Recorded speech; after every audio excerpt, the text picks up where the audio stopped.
Yo, yo, yo, we back again. Back again. Back and forth sports where we keep it really real. Today I got two special guests with me. My day one long time homie, LOC, representing Dog Uh, Pound all the way up in Dallas. And the you big know it. and the big homie FJ3000. That's the homie right there, man. He got an A1 podcast on YouTube. Y'all boys got to check out if y'all hadn't checked it out yet. So how y'all brothers doing today? Man, all is well, brother. Definitely all as well. That's what I'm talking about, man. Well, look, man, I know we're running a little late for those that may come on a little later than what we thought, man. But hey, nevertheless, we here. But hey, just to kick it off, brothers, what do y'all think about that selection committee? Y'all think they got the top 25 right? Man, I want to be honest with you, bro. I don't even look at the top 25 like that. Yeah. I normally look at like the top 10. Well, okay, let's rephrase it then. Did they get the top 10 right? Pretty much. I think so. Yeah. I think so. I mean, I think this year, man, it's balanced everywhere, man. It is. I mean, it's a lot of teams that's playing good. I know. I'm going to tell you right now, I'm looking at Florida State, man. That's a high-powered offense. Yeah. Okay, so y'all got to bring me up to speed. I haven't seen the NCAA top 25 selection yet. So who do they have in the top 10? I would say Georgia off the top would be number one. So yeah, they're number one. And so where do they have? I'm assuming Florida State would be number two. Florida State is number two. Ohio State is Michigan is number two. Ohio State is three. Florida State is four. Yeah, Michigan. Okay, cool. Yeah. Man, I honestly think, man, they finna do something to Michigan, man. You think so? I think so, man. Yeah, man. Yeah. I'm gonna tell you, man. I was looking at the schedule. I know y'all gonna think I'm crazy, and it's probably got something to do with history. Man, I still ain't counting Alabama out, man. You can't, man. I mean, it's Nick Saban. It's Nick Saban. I mean, Nick Saban he ain't nothing but like Tom Brady. I know. It's the same exact thing, man. So you definitely can't count Alabama out. Nah, you can't. Well, with college, number one, college is really a lot of that is based on your conference strength of schedule. So the fact that Bama's in the SEC, they're going to always get that benefit of the doubt. The conference is solid. Their strength of schedule is solid. And I've seen a one-loss Alabama team make it to the chip before. Right. We've seen this. So all Alabama got to do is you're right, you can't count them out. Just keep winning, because with that college, it's going to be a slip up somewhere. Oh, yeah. Somebody's going to slip up. I mean, at one point, USC would have been in this talk. But as of right now, they're out of that four. Because if there's a slip up, you're going to have a slip up somewhere. Two slip ups. Exactly. And two of the teams that would have to slip up for Bama to slip in there, one would be Michigan and the other one would be Florida State. If one of those two slip, Bama can slide in as a one-loss SEC team. I think we've had two SEC teams in the college playoffs also before since it started. So this is not uncommon. Like I said, so you're right. You can't count Nick Saban out. All he's got to do is keep winning. And at the end of the year, that's going to be the tail of the tape. Yeah. No, that's right. But see, my scenario, I can see a scenario if they went out and they would have to beat Georgia in the bowl game. That's going to show people they for real. Yeah. They would have to beat them in the not the bowl game, the SEC championship. They'll have to do that to show people. Exactly. So that's my whole point about the strength of schedule. If they keep winning, they're going to get a chance to see Georgia head to head. Mm-hmm. At the end. So they are still in a position where they determine their own fate.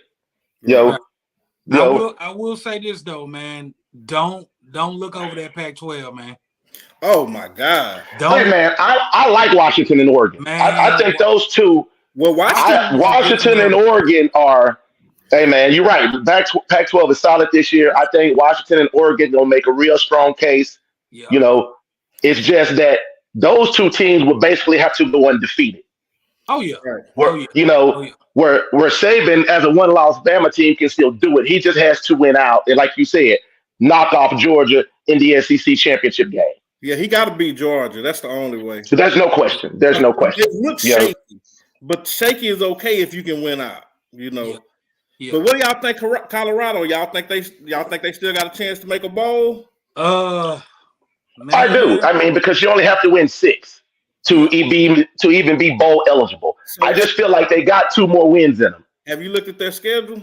I'm finna pull it up right now, brother.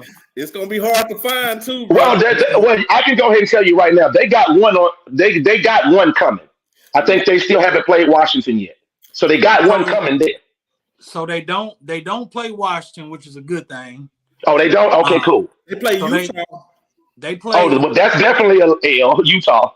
So they have Oregon State this week. They got Arizona, Washington State, and then Utah. Yeah, they may be able to squeak out 2 more. I will tell you this though, man.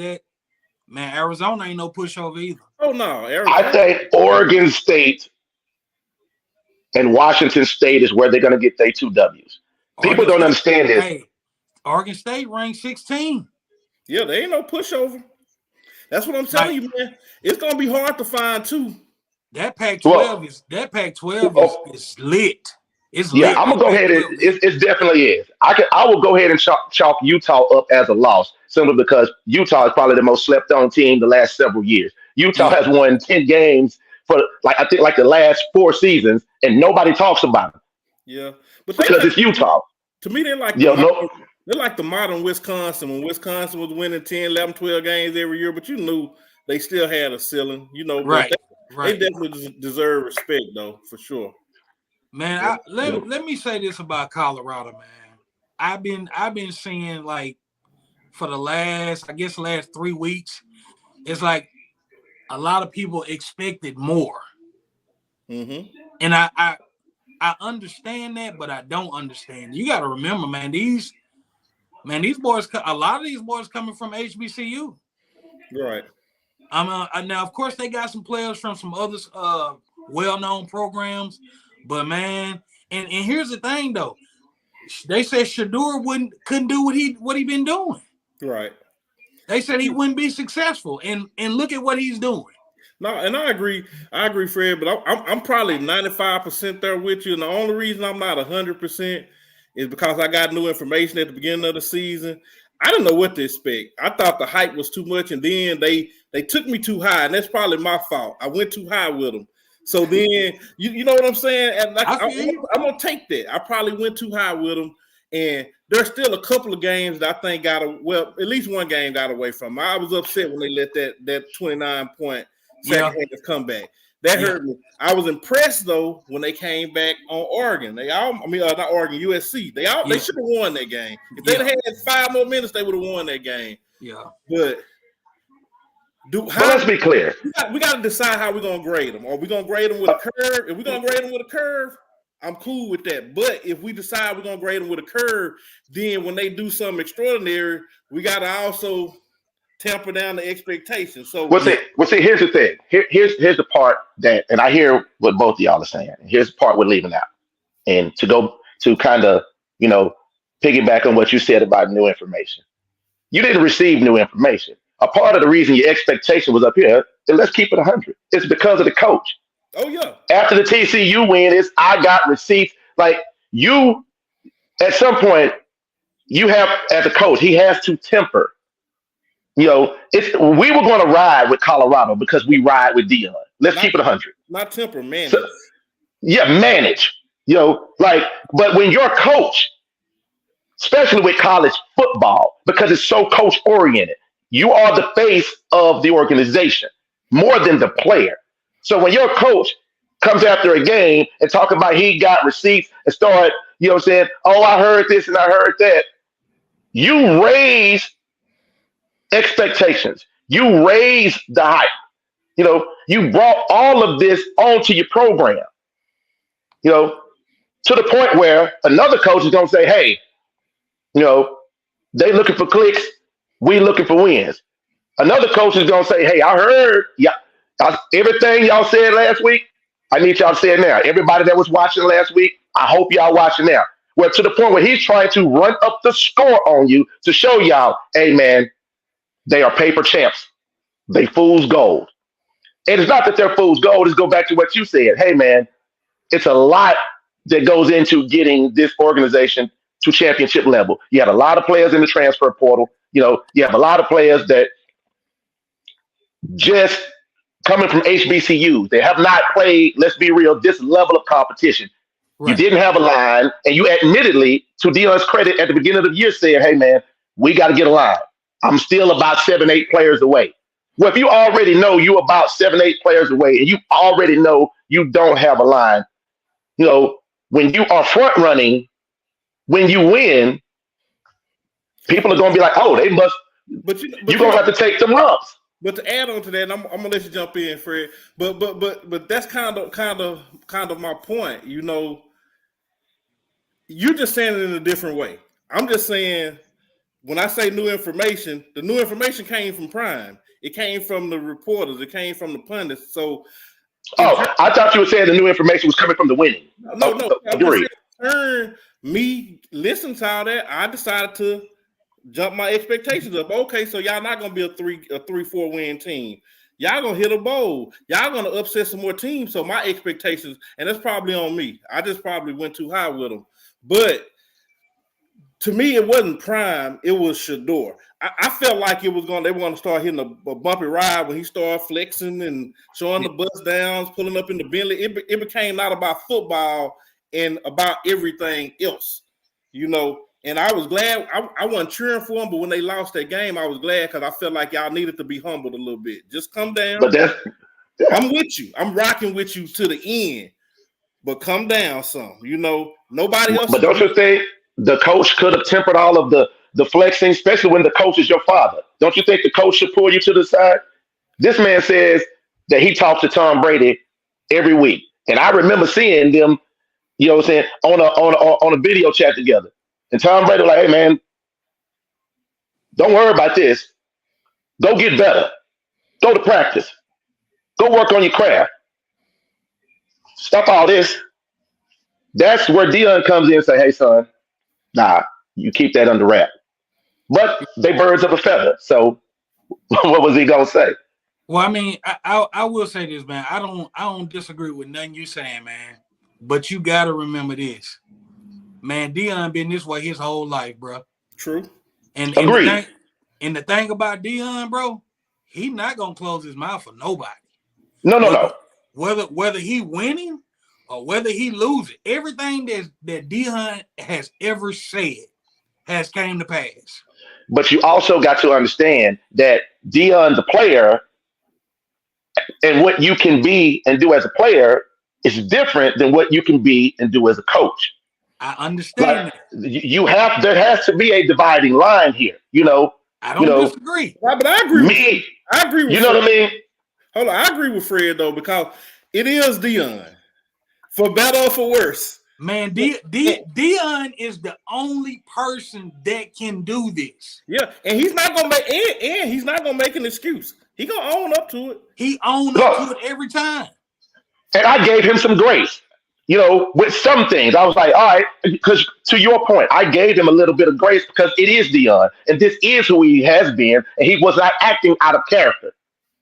I mean, you can go back to his draft day. That is legendary. But at the same time, bro, you're a coach now. I feel that. I don't disagree with you. I don't disagree. There's got to be a fork in the road somewhere where you say, all right, I got to separate myself a little bit from this. I know who I am. I know how I am as a player. I'm a coach. I feel you. Coach, let me. Let's agree here. I'm not saying he has to go all the way Nick Saban, button up, straighten up. I'm saying, bro. Okay. Well, I think we can. It's a fine line you walking here now. I think we can all agree here. We're all a part of the Prime family. That's a fact. This is family talking, family business. How we want to all see it straighten out. Yeah, and we want them to come back next year better than ever. Oh yeah. So what's up yesterday, man? Y'all watched football yesterday? What y'all think about? I know y'all watched that 49ers Bengals game. What do y'all think about Purdy, man? Is he the real deal, or is he showing his true colors? He is a real deal system guy. Mm-hmm. That's just what it is. If you can go back and look at Garoppolo, he a system guy. Shanahan don't need all-star top Pro Bowl quarterback. He don't need that. So if he go to any other team, I think he'll be a wash. You think so? I think he would be a wash. I'm gonna disagree with you, man. I like a lot of his passes and throw. Now, I don't think he's the best quarterback in the league. I think I put him in about third tier of a quarterback that with weapons and with a good team can get you win a Super Bowl. But he's not going to be the best player on the team. So, but he's giving Tom Brady 2000 vibes to me. I'm just saying he's made a lot of the right plays, a lot of the right passes. I like his calm. It's coming from the biggest Brady fan ever, bro. So that's how I feel you. Here's what I will say, and here's what I will say, and I think the jury is still out. And I said this yesterday when my character was attacked, and I was told by my partner that I was, perpetuating a Nick Wright narrative, and he know damn well that ain't how I rock. But what I'm saying is this: the jury is still out. I think the criticism of him is fair. Given the last 3 games, he's been without certain players and he's been in a position to win and he didn't win. But I'm also saying this is his first year, really. Now, it was his second year, but he come in late last year now. So I'm still grading him on a rookie curve. Let me get some time. We got to think about this. Like you said, Tom Brady, his first year as a starter, look at his run in the playoffs. That was all defense. I know people like to, romanticize. That was all defense, that run. He still was coming into his own. No different than Peyton Manning. I think Peyton Manning was 1-16 his first year. But Tom managed the team. No, what I'm saying is even Peyton Manning was 1-16, and I think led the league in interceptions his rookie year. Like, we have to give some grace. To this day, he hold a record for that. Yeah, exactly. So we have to give some grace and say, I don't get me wrong. Like I said, I'm a firm believer in the quarterback position. If you gonna get all the praise when they winning, you have to accept all of the blame when they losing, whether it's your fault or not, because that is just the nature of the position. But with that being said, I will give him some grace and say, I'm still grading you on a rookie curve. Now, I tell you what, by the end of this year, I'm gonna be a little more hard on him if this trend continues, because now it's like, okay, now it's time, or even especially by next year, now it's time to button up. But now I got to look at you as. Hold on. I ask you this though: is it a trend?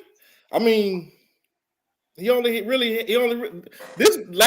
was a bad game. The other games were typical games. I mean, I've seen Patrick Mahomes had a terrible game yesterday. Jalen Hurts. I was worried about him the first 3 weeks. I was like, where's my Jalen Hurts at? You know what I'm saying? Because I love Jalen Hurts. Man, you can go through a rough patch. I agree. Not being questioned. I agree, but I don't think you're gonna get a better Brock Purdy, bro. You don't? No, I just don't. I think Brock he got room to improve. I think he's gonna get better. Yeah. I mean, I'm not gonna say he can't get better, but I don't think he'll get to that top tier level because Maybe and that's not even my argument, Fred. I'm just more or less saying he's a good. You know what? People would have said the same thing about Brady. I'm gonna say I still reserve judgment because this is his real first true test of character. This is adversity, and adversity is always the true test of character. So it's like, okay, how do you bounce back from this? You had a 3-game skid. How do you bounce back? All right. Can you bounce back? We got to allow him the grace to bounce back. So this is the first time he's ever really been tested. So to that question, this is to both of y'all then. Look at the Prince, Trevor Lawrence. To me, I heard him getting a lot of praise, and to me, he's having I ain't gonna say a subpar season, but exactly. He's winning games. He's not wowing you out there. I'm watching the games. Mind you, he plays in the same division as my squad I root for. He hadn't wowed me yet. Right. I agree. I'm just saying, it's a lot of quarterbacks that I feel like. And Sunshine over there winning games, though.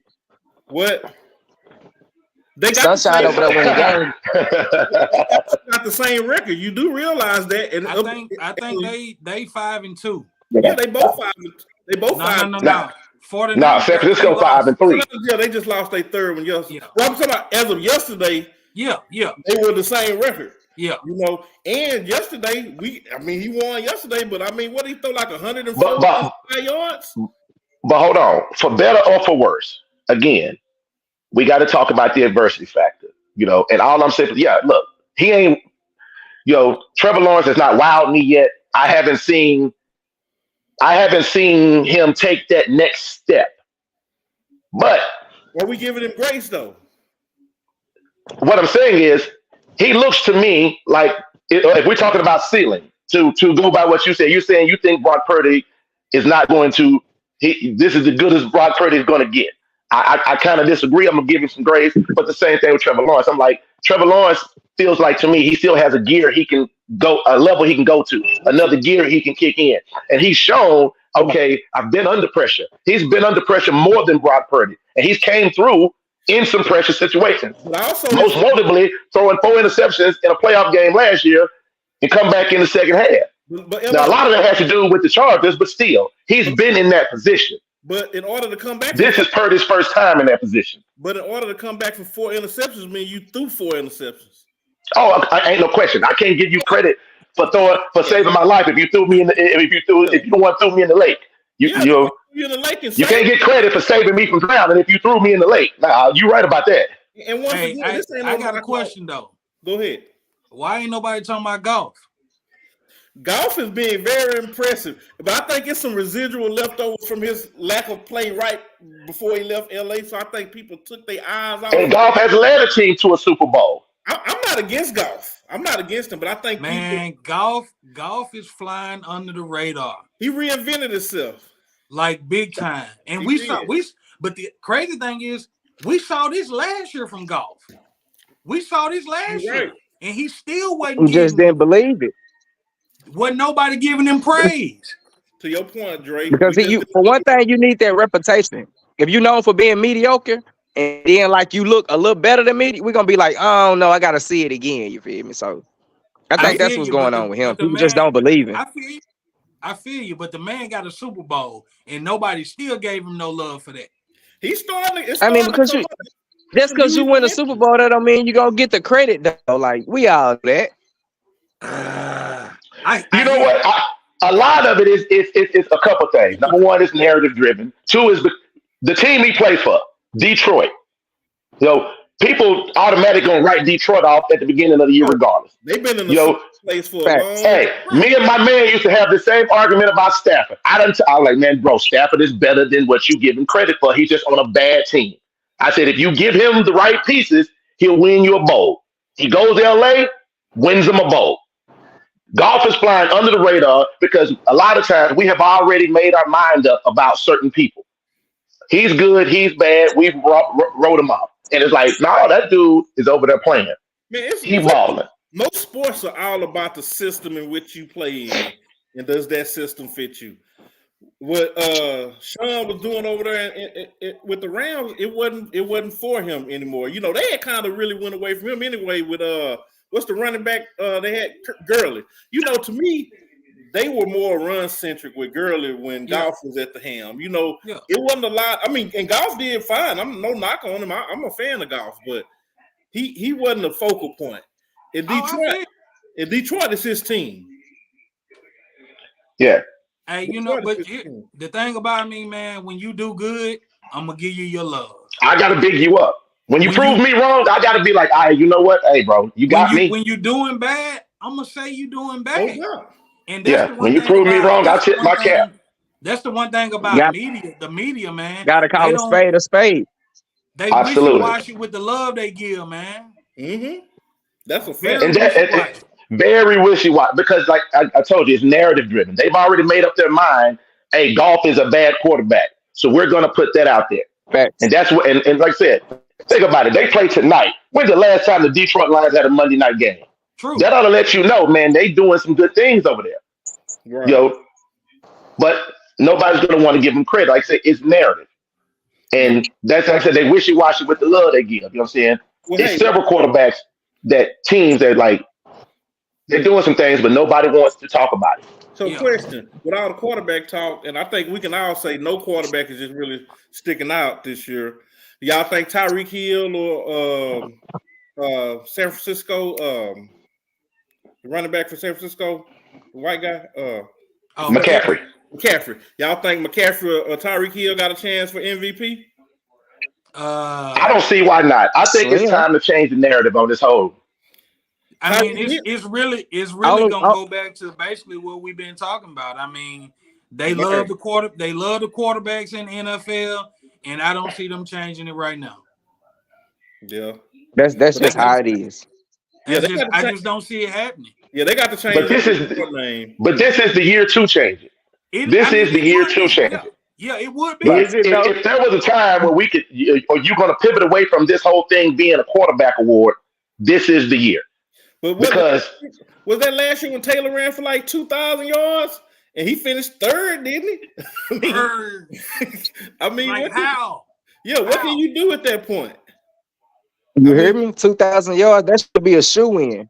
That should be a shoe in. I'm gonna tell you right now, if Tyreek want to win it, man, he gonna need 4,000 receiving yards. Hey man, look here, bro. We 8 games into the season. He already got 1,000 yards, and he already has 1,000 yards. I agree. You dig what I'm saying? And this is where, again, this is the year to say, hey man, if all of the sports writers and the people that vote on this, if you're going to pivot, this is the year, because it is clear that it is not that the winning. A lot of these teams is not being driven by the quarterback. It's being driven by receivers. It's being driven by the run game. It's being driven by the defenses. Ain't no quarterback that I saw this year that had just stood out head and shoulders above the other. No. Like I said, it is time to throw AJ Brown name into this hat too. Yeah. His name has got to be put in this hat too and say, hey man, it's time to start considering him for MVP, because what he has done over there in Philly right now, 6 consecutive games with 125 plus receiving yards, man, that is absolutely insane. Right. But you can't get AJ Brown without going through Tyreek, though. I mean, to me, AJ Brown you got to go Tyreek. Oh yeah. I'm not saying that he's having a better season than Tyreek. I'm saying it's time to throw his name into the hat. What I'm saying is you're going too fast. 2 receivers in 1 year in the conversation. Why not? No, that's exactly where we need to be. Because the more of these people that we have in the conversation makes it harder for them to say, okay, well, let's just give it to this quarterback. The more of these people that are performing, receivers, defensive players, the more of these people that are performing at this level makes it harder for them to just say, all right, we're going to throw a bunch of quarterbacks in here and pick one. You can't, because the only quarterback right now at this point, to me, that shouldn't even be considered is Tua. The only one that should even be in the hat, in my opinion, at this very moment, right now at 8 games, is Tua. And I'm not saying he's the front runner. I'm saying this is the only quarterback that should even be in the discussion. I agree. Tua definitely should be the head. Other than that, it should be Tyreek Hill. I think you got to throw AJ Brown in there and Christian McCaffrey. Yeah, this will be the year, but this is the year. It's just hard to trust them. This is the year, but you know what I'm saying. These sports writers, so they've done it to us before. Like you said, they'll do it to us again. Y'all know the real reason why, man. Tell me. You know the real reason why, man. Hey, we don't pull no punches here. Go ahead, say it. You know the real reason why, man. It's gonna kill us every time, man. Right. Because you know what they're gonna say? You already know what they say about the receivers anyway. The divas. So all it takes is for one receiver, AJ Brown to act a fool on the sideline, Tyreek Hill to act a fool, and that's gonna automatically cancel us out from an MVP right there. Yeah, that's a fact. They don't hold that against us. They don't hold it against them though. No, sir. They don't. No, sir. I think another part of it is that it's always that undertone that great receiving play is really the product of great quarterbacking play and not vice versa. Like, no, a lot of times quarterbacks get good numbers because they have great receivers. Bro, right. I mean, you go get any good quarterback and then look at their best year. Tom Brady's best year, it ain't no surprise that it was with Randy Moss. Well, LOC, like, there is no surprise. Take it further than that. Jerry Rice, the greatest receiver ever touched the field. He got 22 touchdowns in a short year and still didn't get MVP. I know I might be young, but I feel like Randy Moss to go. Oh no, brother. You young. That's a young statement for sure. Hey, Randy Moss, Jerry Rice is that guy. Hey, and I can respect that because you can only go by your era. I feel like that with LeBron. Look, this is how I feel. I feel like Mouse the better receiver. Jerry Rice had the better career because he played longer. No, if you even do averages, brother. But look, once again, I'm gonna chalk it up to your age because you couldn't have watched Rice like that. So I didn't watch Jerry Rice for sure. See. I'm gonna tell you first. Randy needs to go talk, make sure he's past T.O. And I'm not saying he's not, but that's his direct competition. Jerry Rice on the stage by himself. He on the level by himself. It's T.O. and Mouse fight for number 2, brother. I'm telling you, it's clear. I feel like T.O. fight for number 3. Yeah, T.O. fight for number 3. Oh no, brother. I'm Mouse sorry. number 1, Rice number 2, T.O. number 3. Okay. But whoever you believe is in that spot, like I said, I think, like I said, that still gets a part of the narrative. We tend to think, oh, this receiver has all these great numbers, and that's a byproduct of he's got great quarterbacking. Now, a lot of times these guys out here making catches, doing things, and bailing the quarterback out. That was a bad throw, but he made a great catch. But look, and got you looking good. Just remember this: Jerry Rice may be the best football player to ever play a position outside of Lawrence Taylor or Dion. Jerry Rice is probably top 3 NFL player. Reggie White, all them. Jerry Rice sits with them. Other receivers ain't got a chance. I mean, I will say this, man. Of course, I didn't see a lot of Jerry Rice myself, but if you're gonna be if you're gonna be the top receiver, you got to be able to run some routes. And he's the number 1 route runner. And Randy Moss ain't really in that number. No, you can just throw it up and go get it. Jerry Rice was 40 years old and the top receiver on a team that went to the Super Bowl. When he left San Francisco and went to the Raiders at 40. Like, that Jerry Rice was a different dude, man. Yeah. Oh, yeah. Like, he was a different dude. I know he ain't nowhere near one of the top receivers. He a top receiver to play the game, but not with Jerry Rice. I'm gonna tell you who's somebody else that was real cold though. Chris Carter. Chris Carter was, but I'm thinking about Fitzgerald. Man, Larry Fitzgerald. Oh yeah, he probably got the second, third best hand. Yeah, Larry Fitzgerald was different for sure. That boy was a monster, man. He was a monster. Hey man, and he was the ultimate professional. That man right there, I tip my cap to that man. He was the ultimate professional on the field, off the field. He represented not only the game, but our people the right way. And I salute that man. You sound like you may be kind of hitting that like, oh boy, that's the best player to ever play basketball. Talking about Jordan, right? So, bro, you talking about bro? Who? MJ. Look, it's 2-on-2, MJ. So we can do this if that's what you want to do. Hey man, y'all don't want to go there, man. Y'all don't want to go there. Y'all don't want to go there, man. Because y'all ain't armed with enough knowledge. See what I'm saying? Because we have the credit of seeing both. I do too. Yeah. MJ, he about our age. He probably closer to my age. I'm 40.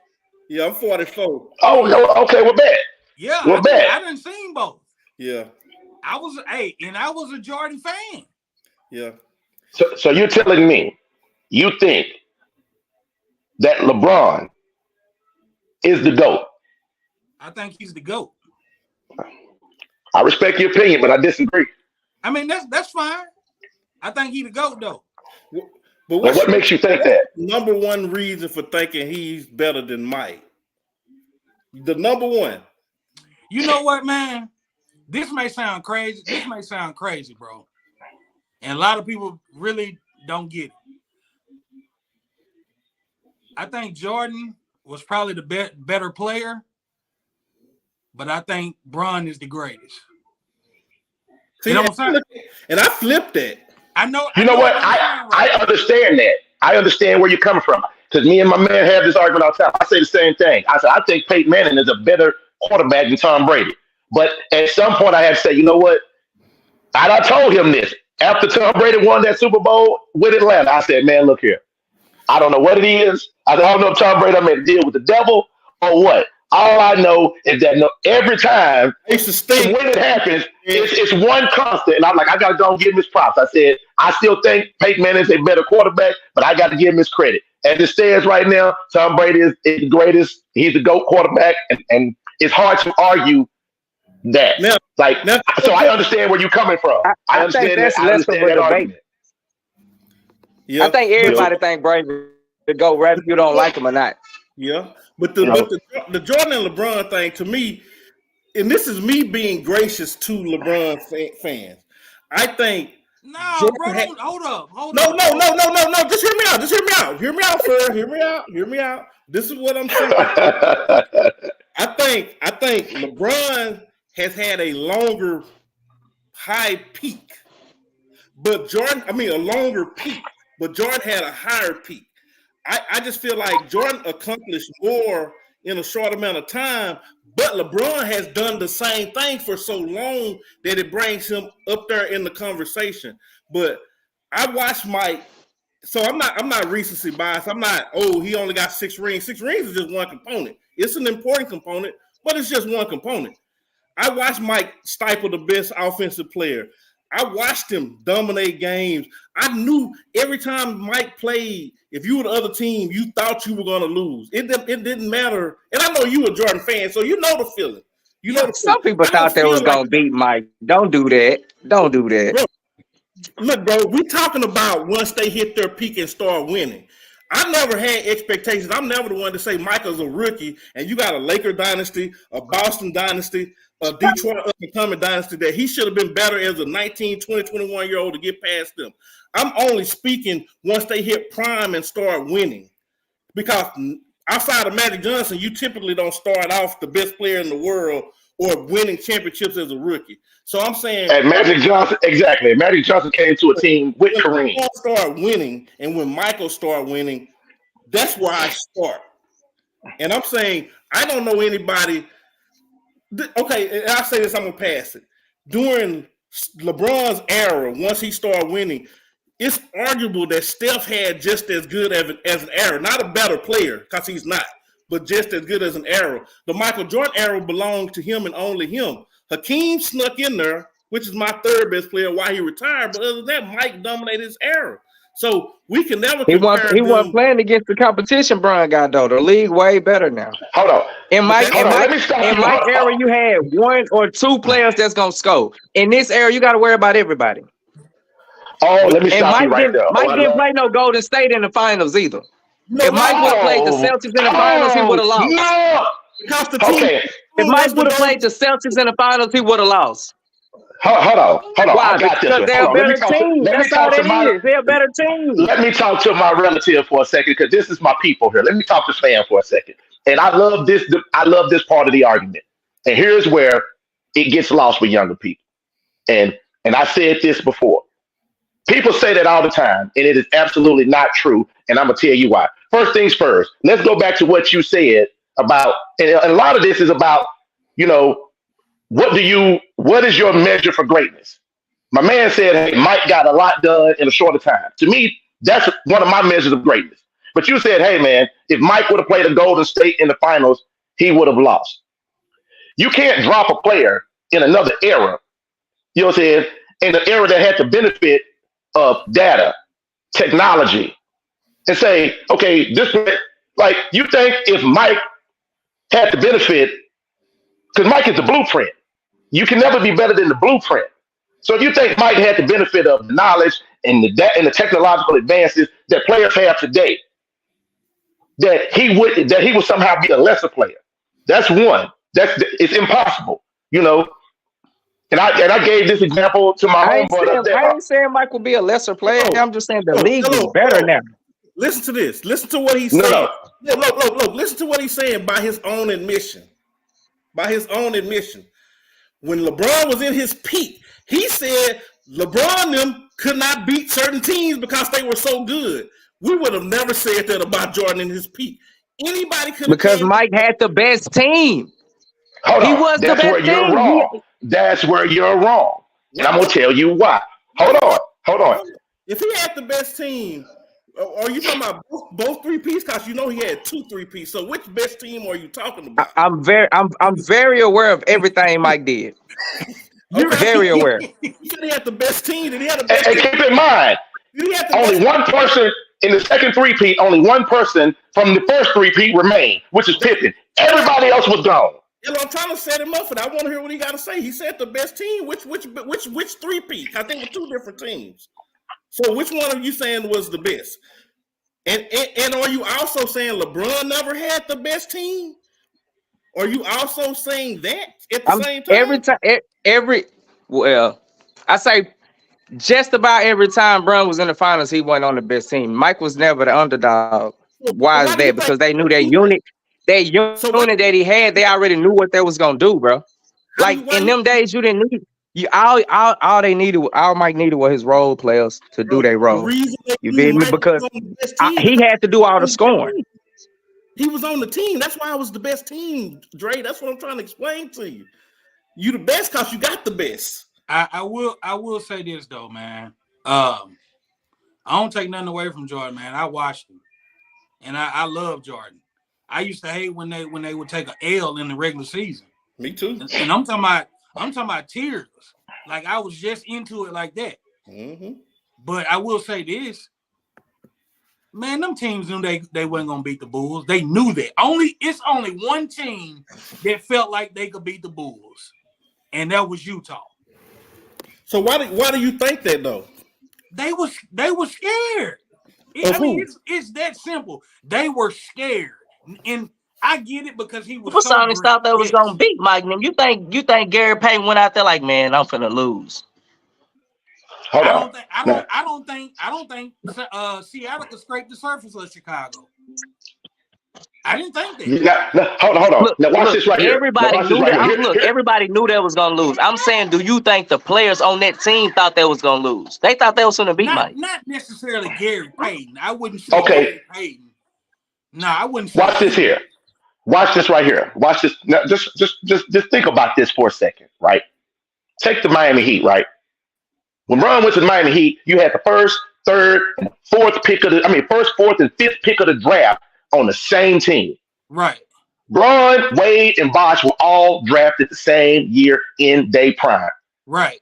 Bosh took a Toronto Raptors team that didn't have nobody to the playoffs, and he was averaging a double-double almost, like 20 and 9, 21 and 9. He flamed out. He flamed out in 2011. Hold on. Let me finish. Let me finish. When you go back to when they hooked up, they were the overall favorites to win the title. They weren't underdogs, and they lost. That don't mean that they were favorites to win again the next year. They won the next 2. Then they lost again. Right. Now my thing is, as a people, you saying that okay, Michael was the favorite. He had the better team. What I'm saying is, Braun had the better team, lost. Had the worst team, lost. You said, hey, he couldn't beat the Golden State. You know, that 73-9 team, which is the bigger measure of greatness? Beating a 73-9 team or beating the 72-10 team and winning? Which one is the bigger measure of greatness? Beating the 73-9 team? Nah, because that means you got, to me, now beating the 72-10 team and not allowing nobody to beat you, that's dominance. That's greatness. Being down 3-1 to a 73-9 team, Drake, who was just down 3-1 the series before. It ain't like Golden State didn't get exposed. They were down to the Thunder. The series before that, 3-1. 3-1. They lost 7 games in the span of 2 series. When Michael Jordan and the Bulls were 72-10, they lost 3 games the entire playoffs. Yeah, because they didn't play nobody. But everybody want to tell me that, oh man, that Golden State team is the best team ever. Why? Because they won 1 more game than the Bulls? And see, that's the thing. Show me a 72-10 team that LeBron has led. Just listen to their logic. Now, it went to Jordan only won because he didn't play anybody. But LeBron got to the finals 9 times in a row, going through a terrible East. And then when he got to the finals, he lost more than he won. So I don't even understand the concept. It's like you have to beat Toronto and Indiana every year to go to the finals. Why you got a stacked team that you created? But you want me to give you credit? You know what though? You know what? You want me to give you credit for that? I mean, that's like crazy to me. But then, and you know what? And I don't mean to cut you off there, but and I'm going to let you speak. You want to know what's even more crazy? And here's the logic I don't understand in the argument. On one hand, y'all want to tell me that the players today are so much better than the players before, except the players that LeBron had on his team. Oh yeah, that makes no sense. Hey, hold on. That makes no sense. Hold on. Give me just a second with that. Go ahead. It honestly, man, I agree with what you're saying. And today's players are better. They just are. We all know that. Players back then were a lot tougher. But when we're talking about playing basketball, the players today are better players. We got to agree on that. They're more skilled for sure. All I'm saying is, man, when you take the Chicago Bulls, man, that team was together. Every player on that team, all the way down to Kukoc, Luke Longley, we can go to John Paxson, BJ Armstrong. Everybody on that team knew their role. You don't have that in today's game. Right. You're right, Fred. You don't have that today. So yes, we gonna put the asterisk by LeBron and say he lost such and such amount of times in the finals. But not one time. Oh, well, I take that back. It's only one time where LeBron didn't come through. He did his part. You're right. What happens is when you don't have other players doing their part. Steve Kerr always done his part.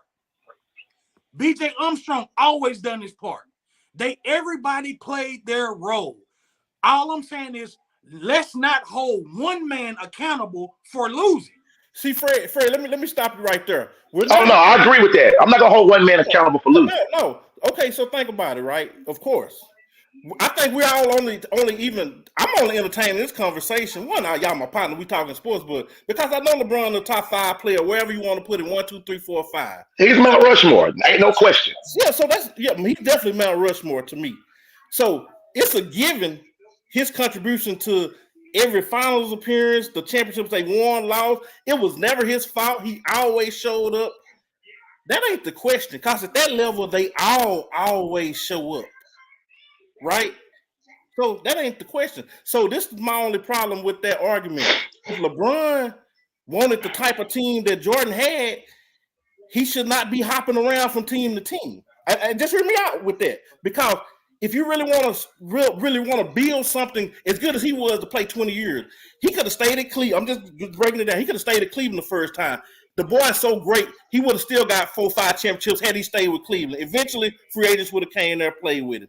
Okay, he go to Miami. Hold up, but then he goes to Miami. I don't think that. Okay, fine. I know, but I'm making my point. You can counter it. So then he goes to Miami. He goes to Miami. He plays with a team he put together. He eliminated his competition. The other two great players in the East, put them all on one team. He could have stayed there with them and built in Miami and just stayed there the rest of his career if he wanted to. Players don't come play with LeBron because he played the right way. He's unselfish. He gonna have you competing every year. He has chosen to jump around every 3 or 4 years. That's his fault for his instability.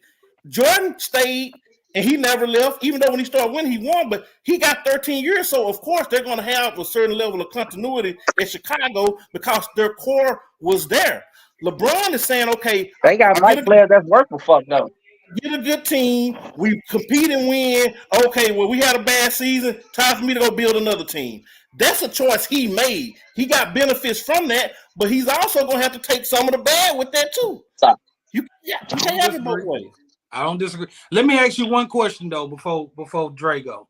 Mm-hmm. So you saying if first of all, wasn't nobody going to Cleveland? They Cleveland out. We're gonna start in Miami.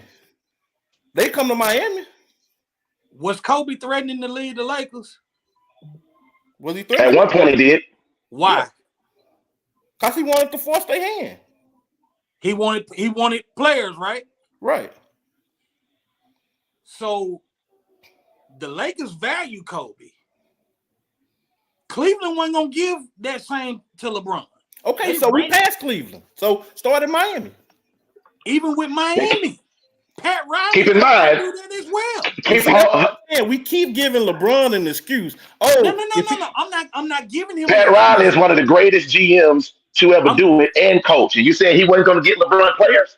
He wasn't going to let LeBron get it his way. It was going to be Pat Riley way. But he wasn't supposed to. I get you on that. So why would the Buses do it? But the whole point is, though, FJ, that's still a choice LeBron. Think about it. Jordan didn't get it his way because he didn't want the Bulls to fire Phil Jackson. But they said after this season, he gone. So Jordan didn't get it his way. That's why he retired the second time. The front office do their thing. Fact. The front office do what the front office do. Who had a better front office? Who? Depends on where you at. Because I would say I'm talking about Bron first couple years in Cleveland and my time in Chicago. Who had a better front office? What about I would say Cleveland, the Bulls. I'm gonna say Miami is arguable because look at what Miami has done since LeBron left. They just went to the final as an 8 seed with 2 undrafted players. Yeah, Miami organization good. I'm just speaking to your point. You said Bron should have stayed in Cleveland. Players would have came there. We don't got no proof for that. He should have. I said if he would have, they would have.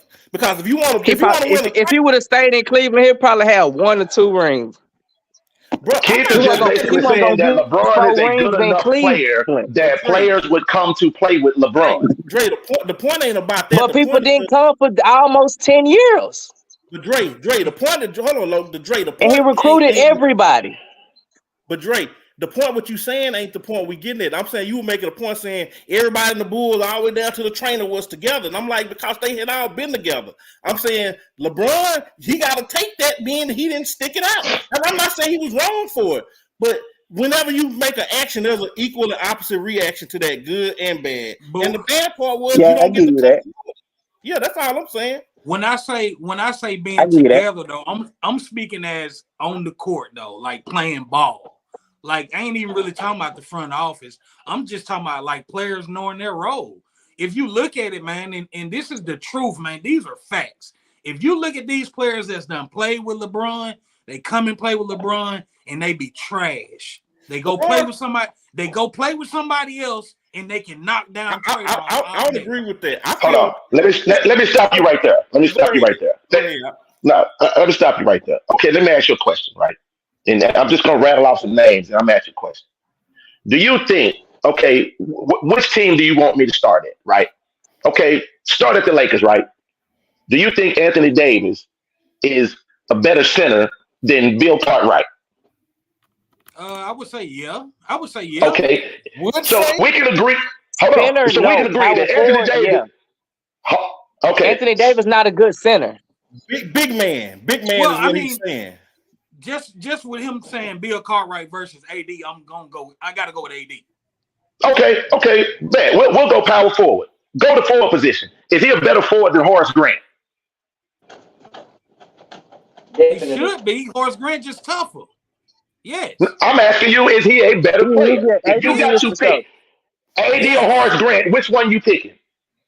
Am I taking AD or Horace Grant?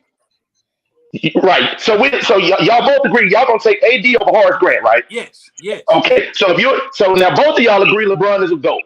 So both of y'all would probably say, "Hey, I'm already gonna take Bron over Jordan. I'm gonna take AD over Horace Grant." Okay. What about Kyrie? Would you take Kyrie over Steve Kerr? Yes. What about John Paxson? Yes. Of course you would. Would you take Kevin Love over pick one? Luke Longley, Tony Kukoc. Luke, stop preaching, okay? So you would take all of these players over the players Jordan had, but y'all in the same breath would say Jordan had the better team. I don't understand it. If all of these players are so much better than these players, then name team for team. Kyrie and AD didn't play together. You know what I'm saying? No. If you're going to give me AD, you can't give me Kyrie too. Give me one team. What I'm saying is this. I'm saying, and I haven't even got to Bosh and Wade yet. I'm saying Look at all the talent. I'm saying all of us can agree. You know what I'm saying? That LeBron, especially if you're telling me the players in today's generation are better. All of us can agree that LeBron has far and away played with superior talent to Michael Jordan. Yet, in winning time, he won less. Now, I'm a firm believer that the sum of the whole is greater than the sum of its parts. Just because you have a bunch of names on the team, don't make it a good team.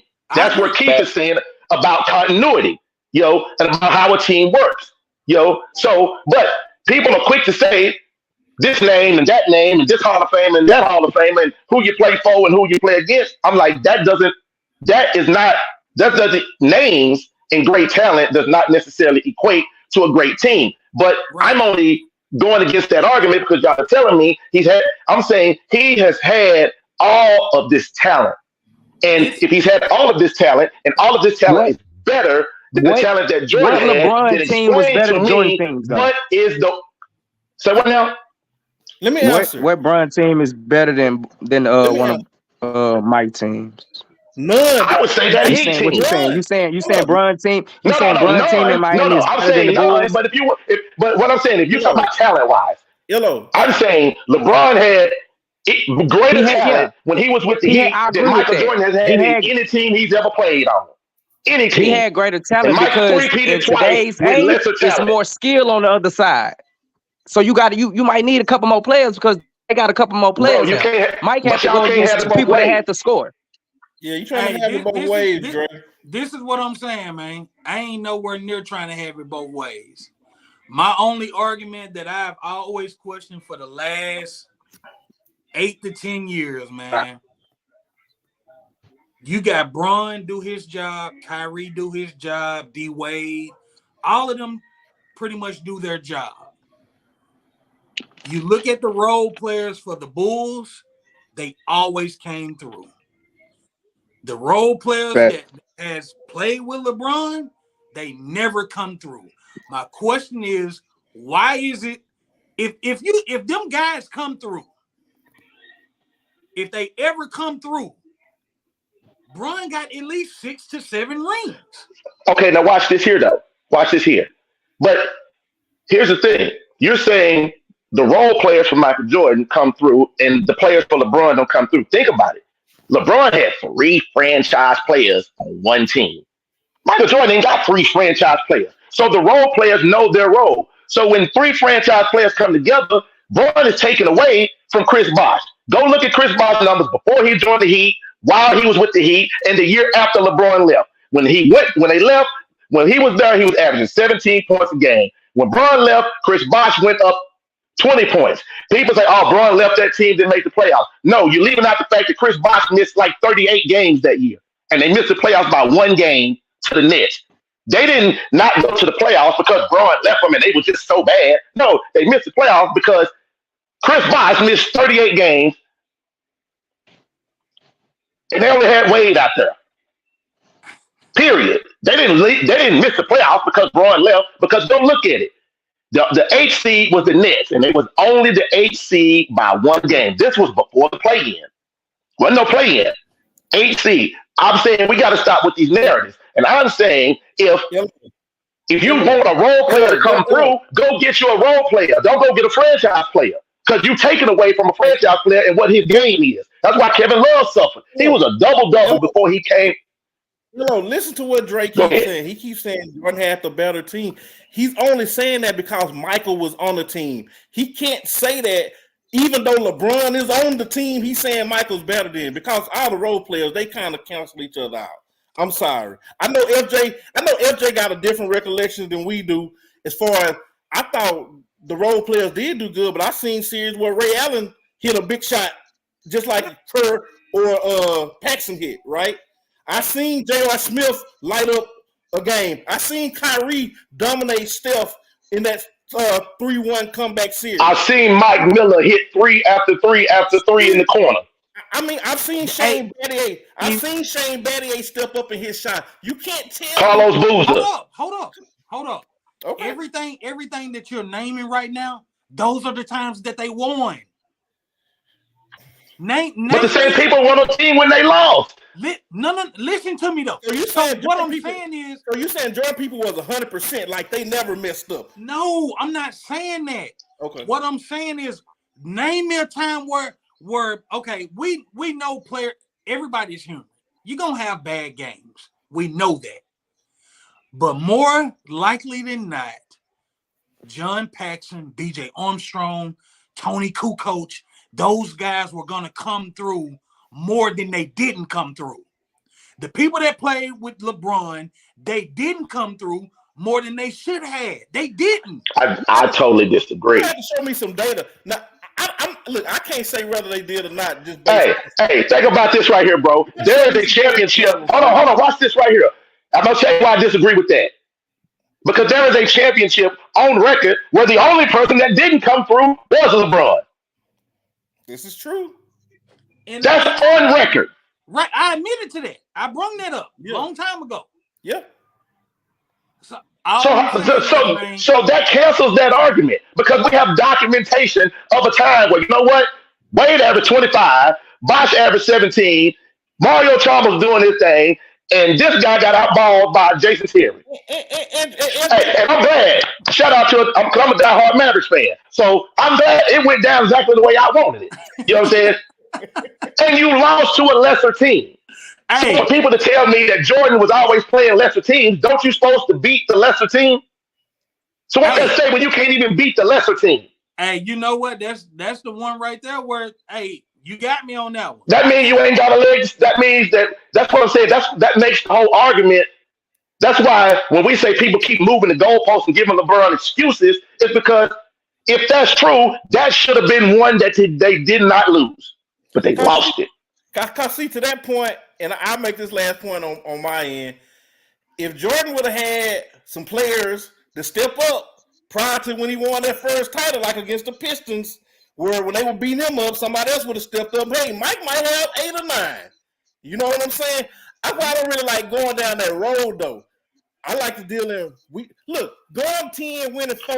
That is no short of coming. Because in 1990, yeah, that's Mount Rushmore stuff. Going 9 times straight, 10 years, and still winning 4. He did not do the Buffalo win 10 and lost them all.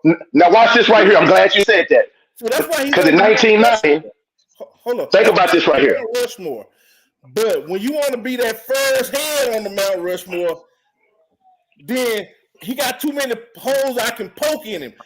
He's still on Mount Rushmore, Fred. I'm not taking him out. Him, Kobe, and Magic, they sit up there on mine. Hold on. And I don't want to start this tonight. We'll do this the next time. But I ain't got him past Kobe. That's but I got him right behind Kobe. But that's just me. Come on, Dre. Long live Kobe. I got Kobe like number 6 or 7. Come on. Long live Kobe. I knew you were coming. Long live. Hey, you know what? Hold on. You know, it's a good debate, man. It really is. It is. It's a good debate. I just want to say one more thing real quick, just to go back to the point that Keith made and the point that you were making. Like I said, 1990 was Phil Jackson's first year, you know, because it's another little myth I want to dispel real quick. Because people always say, hey, man, LeBron ain't never had this type of coach, and Michael Jordan had Phil Jackson. People look at Phil Jackson in hindsight. They look at what he did in the chips and say, oh, Mike had this guy. In 1990, Phil Jackson's first year there, he was the first-time head coach. Michael Jordan was already an MVP, already Defensive Player of the Year. He was already the man. Phil Jackson was the first-time head coach and they never coached the NBA a day in his life. And guess what? In 1989, the Bulls went to the Eastern Conference Final with Doug Collins. In 1990, Phil Jackson's first year, they went to the Eastern Conference Finals. Both years they lost. Guess who didn't come through in neither one of those years? Scottie Pippen. Shout out to Pippen. He's Arkansas, but he was still growing. But nobody says, oh, man, if the role players would have came through, Mike would have won.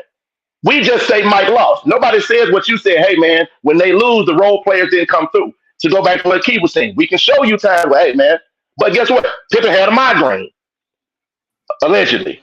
You know, it's a lot of things. People just didn't show up. I feel. But no, we don't give Mike that excuse. We give it to LeBron, and I don't understand. Well, why don't we get the same excuse to Mike? We give what excuse to LeBron? The one you gave him, that the role players didn't come through. He don't have, it's always the teammates' fault when he lose, but it's always him when he wins. We don't give Mike that same excuse. And when we can point to times where Mike didn't have a teammate. I can't. It's only one time that I can name that Bron didn't come through. I can't name one time Mike didn't come through. And that's cool. All I'm saying is it's only one time that I can literally put it on Bron back. No. What I'm saying is this. The times that LeBron did come through, and you saying LeBron came through, but the teammates didn't come through. I just gave you 2 years where Mike came through and the teammates didn't come through. But nobody points to those years and say, "Oh man, the teammates didn't come through." You know what people say? "Oh, he couldn't get past Detroit." He got there, he's gonna win. But nobody says that about Mike. You know what they say? "Oh, he couldn't get past this team." And we take it. We don't trip on the Jordan count. We say, you know what? It's neither here nor there. He lost. But y'all want us to give Bron that grace and say, "Ah, man, this teammate didn't come through." Well, I mean, which I think is a false narrative. But I mean, at the end of the day, you know, I think LeBron's gonna get the bulk of the credit and the bulk of the blame, regardless. As he should. Same thing with Mike. Yeah, he gonna get the bulk of it. So regardless of how I feel, the league is gonna put it on his back if he wins. As they should. Yeah. As he should. Hey man, when you sitting here calling yourself the king, that come with it. He is the king. Heavy is the head that wears the crown, he my didn't brother. call himself the king though. They called him the king. Man, he got a tattoo on his back says the chosen one. What's wrong? What's wrong with that? Nothing. I love it. I'm just saying the scrutiny comes with that. Right. Look, right. hold on one second. Hold up. Did he live up to that though? Absolutely. He lived far beyond that. Look, hold on one second. Go ahead.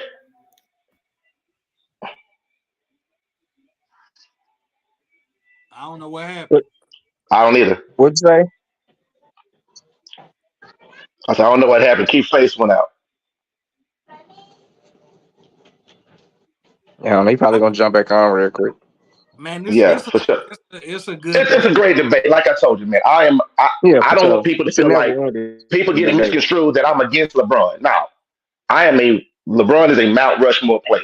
You know, truth be told, I like LeBron more so for how he has carried himself as an 18-year-old kid all of these years in the league.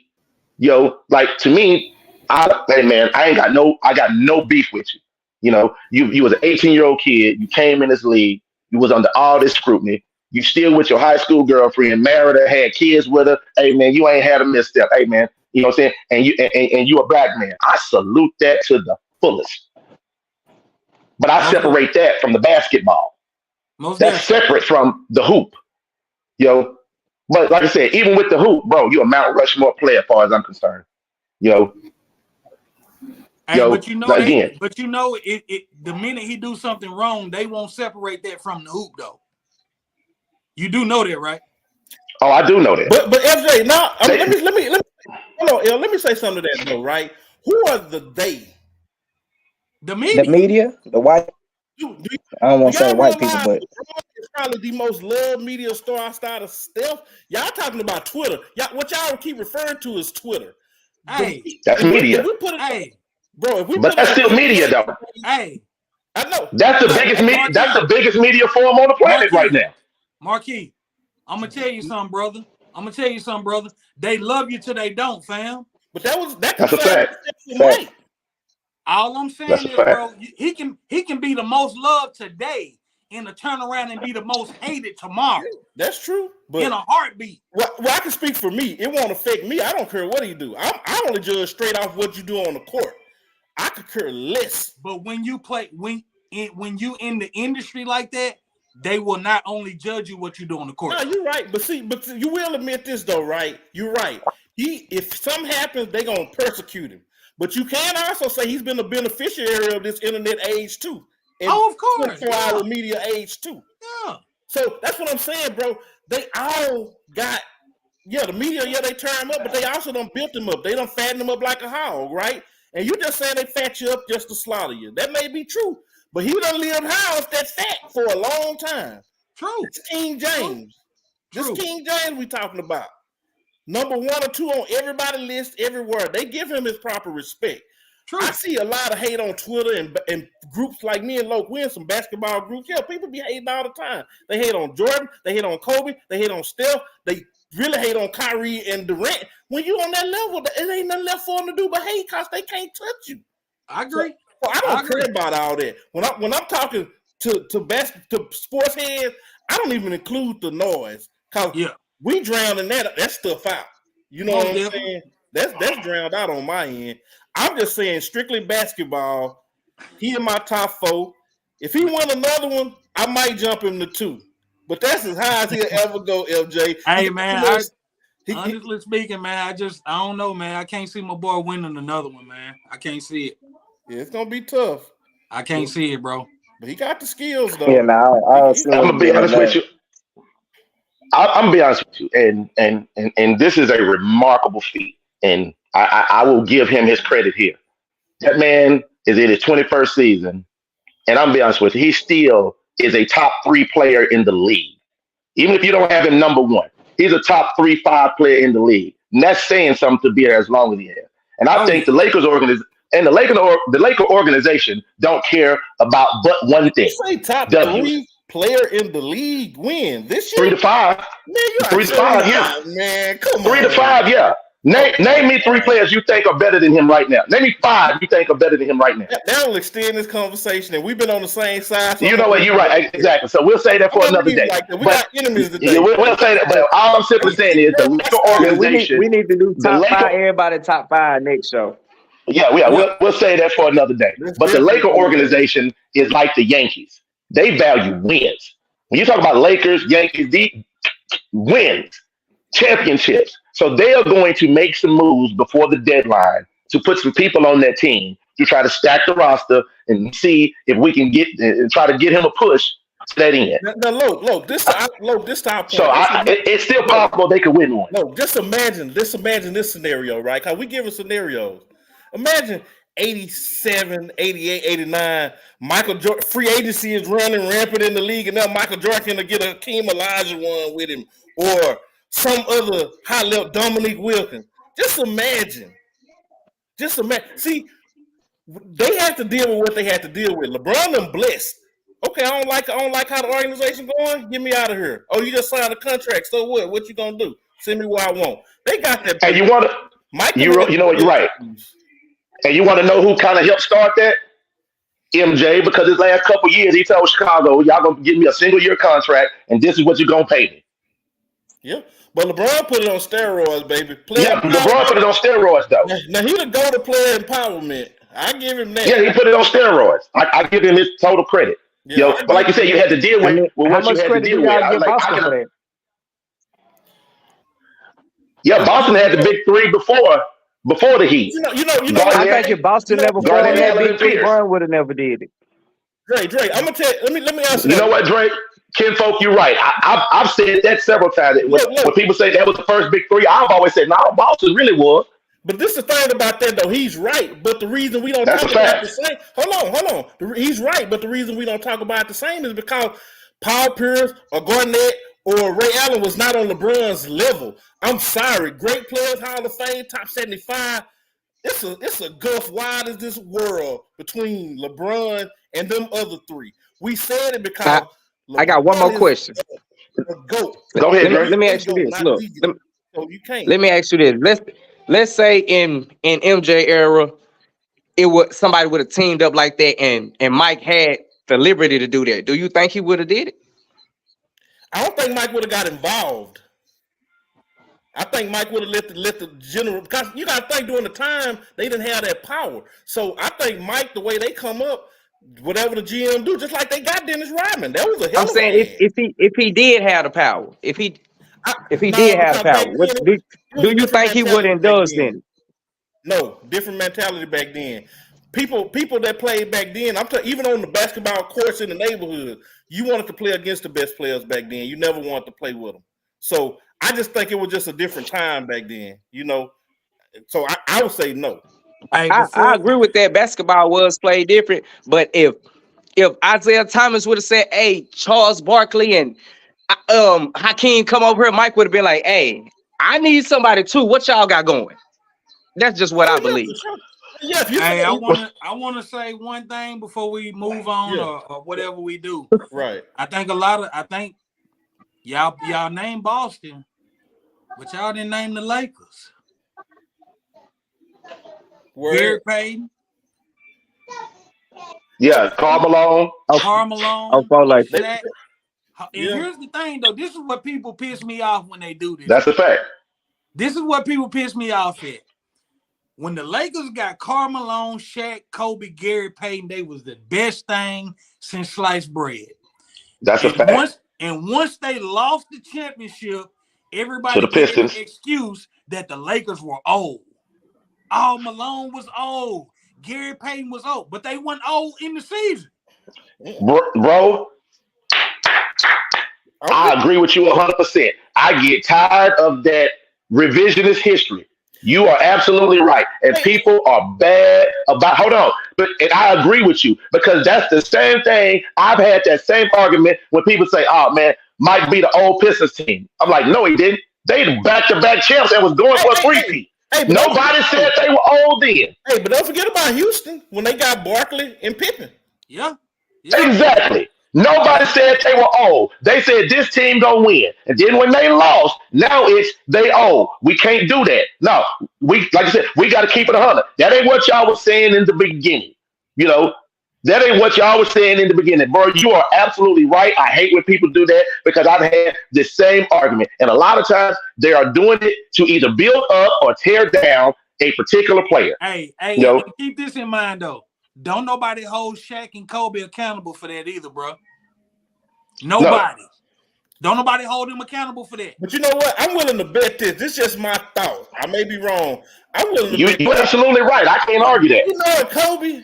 I don't think Kobe would have wanted it. I think he would have went along with it, but just knowing the Kobe's mentality, he was like, "Why y'all bringing these old ass folks over here? Give me some young horses." I feel you. They were old enough to make it to the finals, though. Bro, I'm with you. I agree with your point. I'm saying for a mentality about holding them, that's a franchise decision to bring all them old heads over there.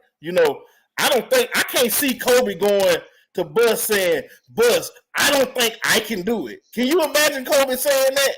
No, I can't. That's what I'm saying. I can. That's why he said, "Yeah, trade me, bro. I can't do this over here with these bums you giving me. Trade me." That's not a super team, Dre. That's not a super team. He asked for help. Everybody want a better team.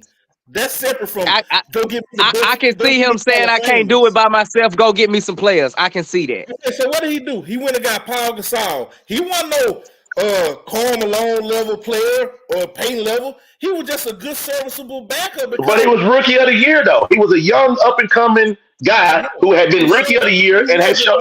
He wasn't on no Hall of Fame trajectory until he got with the Lakers. I agree with that, but it's still somebody. I'm not saying Kobe asked for the best of the best, but Kobe still was like, "Hey, you see what's going on? I got Smush Parker, my boy." But we're not talking about Kobe said, "Go get me a young bull." He's like, "Man, go get me a young bull." We're not talking and they went and got him a young bull. I thought we were talking about super teams.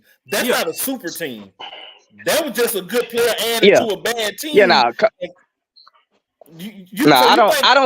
I don't think Kobe would request a super team, but if they got him one, he ain't tripping on it. Yeah, depends. It depends. I don't think he would have wanted to play with whoever. I don't think he would have wanted to play with the best players in the league. I think he just wanted some help. You think he wanted to play with KG? KG wanted to go over there. You think he would have welcomed KG to come to LA? Oh yes, sir. Maybe so, but KG before he went to Boston, he was trying to get to LA. Him and Kobe couldn't link up. I'm gonna be real. Do you think Kobe would have been like, "Yeah, KG, come rock with me"? I say yeah because he had just left Shaq. I mean, Shaq had just left. So you replacing KG with Shaq, you still right back where you was. You just get some dude. Nobody should have to play and win by themselves and have none but trash players. Like you don't have to win. You can't win by yourself. That's what I'm saying. Everybody has some help when they won for sure. We're not talking about getting help or even getting another superstar that can ball. I'm talking about team stacking. And me personally, I don't even care about that. To each his own. That's what you feel like you got to do. Do what you feel like you got to do. I'm just saying. I think every player wants the best chance possible to win a chip if you're a real player. So if a particular player in your mind, if you feel that if a player in his mind feels that a particular player gives him the best chance to win a chip, he's going to want to play with him, regardless of what that player's statue is. You know, I just think that's any player. I think if you, no matter what your level is, I think I think Michael Jordan, if the eras were different and somebody said, hey man, Barkley want to come over here, what you think? I don't know if Mike would have said, nah, leave him over there. I want to beat him. Mike, like, if he gives us the best chance, I'm like, I don't think Mike would have got involved. But I think Mike would have, but if they say, hey, Mike, we thinking about bringing Barkley over here, what you think about it? I think Mike would have said, hey, that's not a bad addition. That boy's a bull. He gives us a good chance to win. If y'all can do it, do it. I think he would have signed off on it. I think he would have stayed out of it, but I think he would have said, hey, I'm cool with it. I think every player, I can't knock a player for saying, I want the best chance possible to win a chip. Yeah. I just can't knock that as a player. Michael probably would have played with anybody other than Magic Johnson, Larry Bird, Isaiah Thomas, Keem Olajuwon. Definitely not Zeke. Definitely not Zeke. He wasn't playing with Zeke on the Olympic team. He would have played with Zeke or he played with Zeke. So I'm just saying, play with the big boys, like the high echelon. But would you want some great role players, some great shooters, some great defenders? I mean, who wouldn't? Who wouldn't? I'm just saying, man, it's just really hard. That's why me personally, I don't really knock Bron for the quote unquote super team. I don't really care about how, that whole super team thing. Because again, like I said, the sum of the whole is greater than the sum of its parts. I don't care what person, we've seen this with Brooklyn. You had KD, Harden, and Irvin on the same team. Yeah. That doesn't mean that's going to be a good team. Don't bring back bad memories to me, bro. Please. No, I'm just saying. I'm only saying that just because you got all that talent on the team doesn't mean that it's going to. You know what I'm saying? So we've seen this plenty of times. And like you said, to your point about the Lakers, look at all that talent they had. And they lost to a Detroit team that didn't have a superstar on it. And they lost 4-1. It don't matter that's what I'm saying. The sum of the whole is always greater than the sum of its parts. Just because you have superstar talent doesn't make a superstar team. Although on paper it looks good. That's why I say I don't really necessarily knock. LeBron having super teams to me is not a knock against him. I'm just not going to let people use that and say, oh, he didn't have this team. I'm like, well, he damn sure had the talent. Whether it came to fruition is another thing. But he had the talent, and he had far more talent than this guy. Yeah. Well, look, man, this has been great, man. I really, really, really, really enjoyed this, man. Fred, I'm glad you got to jump on it with us, man. I don't know what Dre hiding it, man. I guess he knew we was going to put the thump on him, Loke. So he want to show Hey, man, look, I got so much going on over here, man. Hey, it's all good, fam. It's all good, fam. It's all good. We feel you. I had to be a fly on the wall today. Oh, yeah. Say less. You ain't got to say no more than that. Hey, but anybody out there that's watching, man, we appreciate a lot of y'all stayed in here with us for the whole time. We ran way longer because the conversation got good. But if you do not mind, if you're watching us on YouTube, please like, subscribe to the channel. And if you're not watching us on YouTube and you're watching us on Facebook, go to our YouTube channel, Back and Forth Sports. Please like, subscribe, and hit that notification bell so y'all can hear us every day when we go live. And Michael Martin, I saw you. It was too late, bro. I'll make sure you get on the next show with us, man. And I know you got a lot to say. You've been telling me, man. But, hey, man, I appreciate all y'all brothers for the love. And Fred, Loke, Dre, I'll be in touch, man. And we definitely got to do this again. And I'm with Dre, top 5. That's coming up, baby, real fast. That's a fact. Okay.